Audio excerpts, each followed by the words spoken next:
Ми звикли довіряти тому, що бачимо. Наш мозок малює нам стабільну, передбачувану картину світу. Але що, як ця реальність – лише ілюзія, яку будує система, що сама не є ідеальною? Що, як ви – лише пасажир у складному біологічному кораблі, який іноді починає глючити? Ласкаво просимо в зону, де біологія стикається з абсурдом. Ми не будемо говорити про здоров'я. Ми поговоримо про баги, про моменти, коли наш внутрішній код ламається і світ навколо стає дивним, чужим або навіть нестерпним. Це не випадковість. Це історія про те, наскільки ми насправді крихкі починаємо завантаження. Уявіть свою нервову систему як велетенську мережу передачі даних. Мільярди сигналів щосекунди. Це як електричні кабелі, що пронизують кожен міліметр вашого тіла. У нормі вони ізольовані ідеально. Але іноді система дає збій. Людина приходить і каже: «Я не відчуваю своїх ніг». Для неї це катастрофа. Для системи це просто витік даних. Уявіть, що ізоляція на дроті, який передає найважливіші сигнали, починає розчинятися. Електрика не доходить до цілі. Вона розсіюється, замикає, іде не туди. Це відбувається через те, що наш організм – це система, яка постійно балансує між ефективністю та ресурсами. Підтримання цілісності нервових волокон потребує величезних енерговитрат. Іноді, під тиском хвороб або метаболічних збоїв, організм просто не встигає оновлювати цей захисний шар. Це ціна, яку ми платимо за швидкість. Як тільки ізоляція стає тонкою, електричний сигнал починає розтікатися в сусідні тканини. Це біологічна ентропія в чистому вигляді. Ви не можете бути ідеальними вічно. Що стається з комп'ютером, якщо ви відключили монітор, але процесор продовжує малювати картинку? Це явище називають фантомним болем. Ви втратили кінцівку, але мозок продовжує її відчувати. Чому він просто не видалить цей файл? Чому не натисне «Delete»? Це найзагадковіша помилка нашого розуму.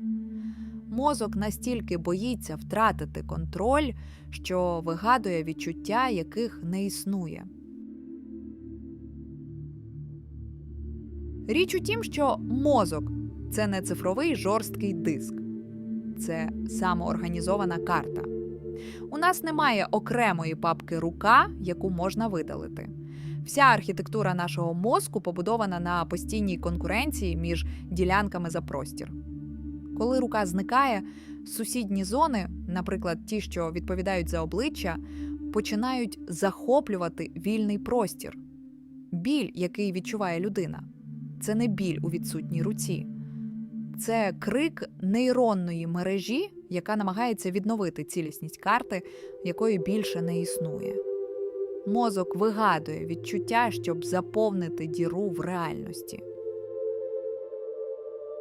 А тепер уявіть, що ви дивитесь на людину, яку кохали все життя, і бачите незнайомця. Очі, ніс, губи – все на місці. Ви бачите об'єкт. Але ваш внутрішній дешифратор не працює. Це прозопагнозія.